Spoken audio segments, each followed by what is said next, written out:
Welcome back to episode 3 of my series on load development of the 45 Auto and my Smith and Wesson 1911 E-Series. Just to recap from the last few videos, if you haven't watched them, we're going to be using a few different powders with Federal number 150 primers with lead dies, 200 grain extreme plated round nose boards, and mixed range brass. So the second powder on our list is going to be Hodgdon HP38. So some advantages and disadvantages of HP38. So first let's talk about the price. It's a mid-priced powder for Hodgdon. It's more expensive than Titegroup, but less expensive than, say, CFE pistol. It is a very accurate powder. It's known for being very accurate in 9mm, in 38 special, and even in 45. One thing to note is it is the same powder as Winchester 231. I have called Hodgdon and verified that myself. Now, older powder didn't used to be the same. When I say older, I mean early 2000s and earlier. But all modern HP38 is the exact same as Winchester 231. It's pulled out of the same batch. So they are interchangeable. It meters very well out of a powder measure. I have loaded hundreds of rounds of 45 Colt with it, and it meters fantastic out of just a regular old Lee powder drop. Now, for disadvantages, it can be dirty if you load it on the lower end of its range. I really noticed that on large cases like 45 Colt when I was trying to download some loads for like a cowboy action style load. If I got it too low, I was getting incomplete ignition and having a lot of unburnt powder in the chamber and barrel to the point where it actually almost locked up my Colt single action Army. So that's just something to be aware of. It in large cases, you should probably load it at least starting at the mid-range of the load data towards the higher end of it so you get complete burn of all your powder and don't get too much excess fouling. But other than that, I really don't have anything negative to say about HP38. I really do like the powder, and I think it's a good middle-of-the-road option. So without further ado, let's look at the load data we're going to be using and get into the tests. Real quick, this is post-editing me talking. For the sake of time, I'm going to forego the reloading part. It seems in the first video with Titegroup that most people were skipping to the shooting.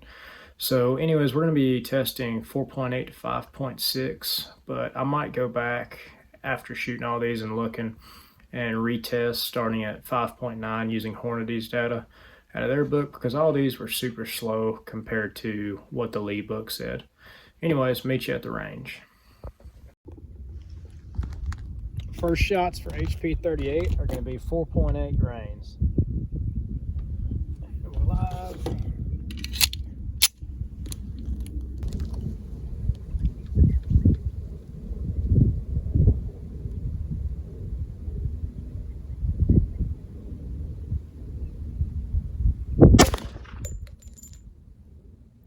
.658. It actually cycled, I'm surprised.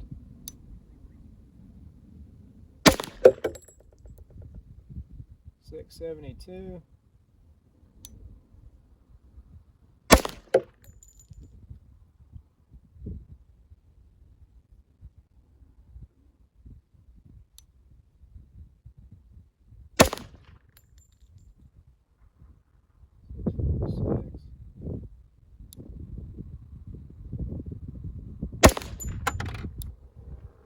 .641. Now, it's exactly what I was saying about unburnt powder. I don't know if you can actually see it in the chamber or not. I don't have my flashlight on me, but all up in there, that load was too light, and there's unburnt crap all up in that chamber. It's exactly what I was talking about.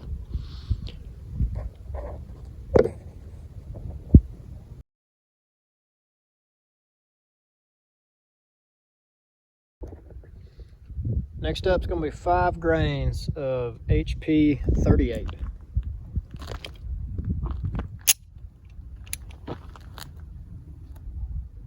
Series 62. It's going to be the middle row, middle target.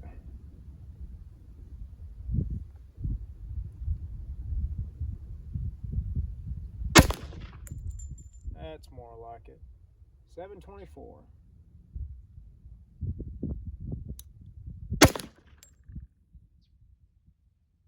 669.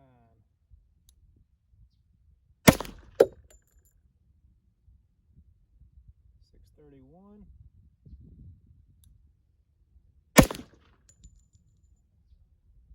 660.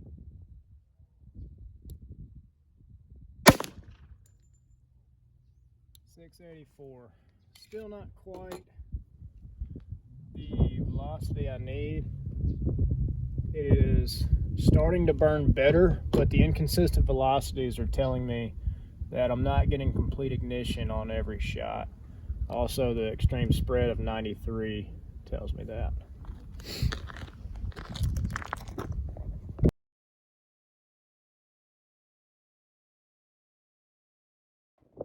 I believe it's 2 grains of, 5.2 grains of HP38.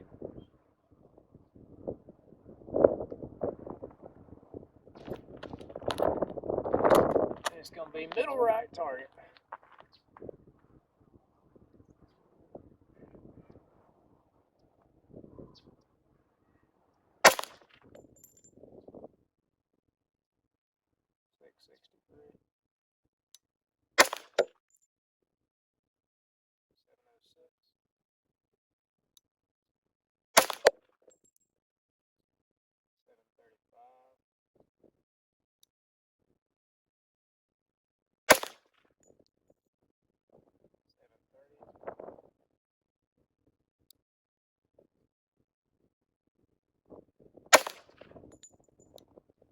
$741.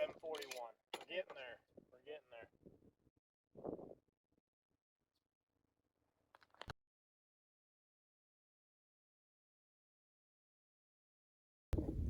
.4 grains HP38.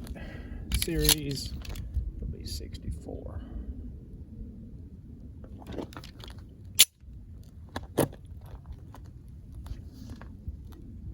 Bottom left target.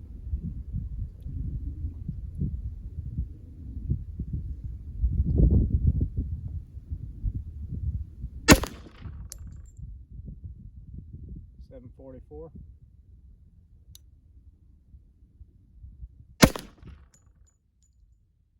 719.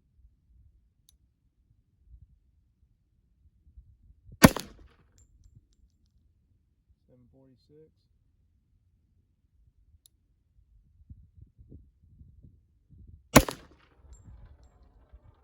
786.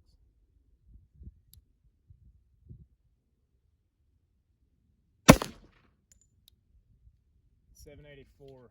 I can tell from here that group is good. We're starting to get good burn.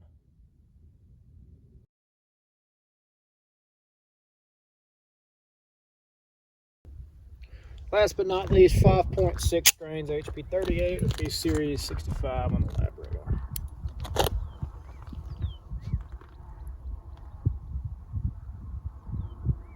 Bottom right target.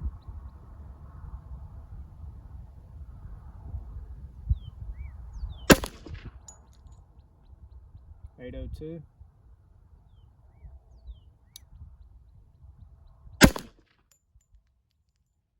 786.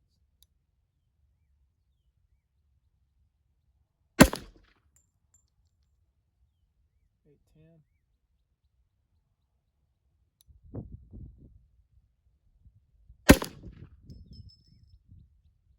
800. I don't feel like I threw that.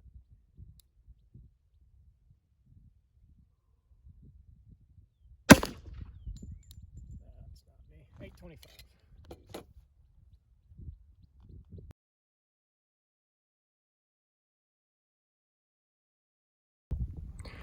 Taking a look at our targets, I really thought the first one was going to be good with the first 3 shots, but then I started seeing the incomplete ignition and the unburned powder everywhere. So you can really see as we go up in charge with that HP38 and it starts getting that complete burn rate, the groups really do start to shrink. I have no idea where the 5th shot for this guy is. I mean, that might be it over here. I definitely didn't pull any. This group, I feel really good about. I made sure I was squeezing the trigger and doing everything I should, and it just opened up a little bit. I'm extremely happy with 5.4. We had good ignition. We had a decent standard deviation for the a pistol, and the group is fantastic. So let's get back to the house. I'm gonna measure all these and throw the data up on the screen for you. Looking at the results, honestly, I have mixed emotions. Velocities were a lot lower than what I expected or would like to see. So like I said in the beginning, in the future, I think I'm going to go back and pump up the charges and use some jacketed bullet load data and try and get a little more velocity out of it. Accuracy on the low end was not good at all, but obviously we had some incomplete ignition there with lack of case fill and chamber pressure. I'm happy with 5.4. 5.4 is something that I would 100% load for a plinking round. Accuracy is good enough. I would prefer for pistols to see about 1 inch per 10 yards for what I would consider an accurate load, but 2.4 for a cheap plinking round is nothing to complain about. Standard deviations on all of them were pretty bad.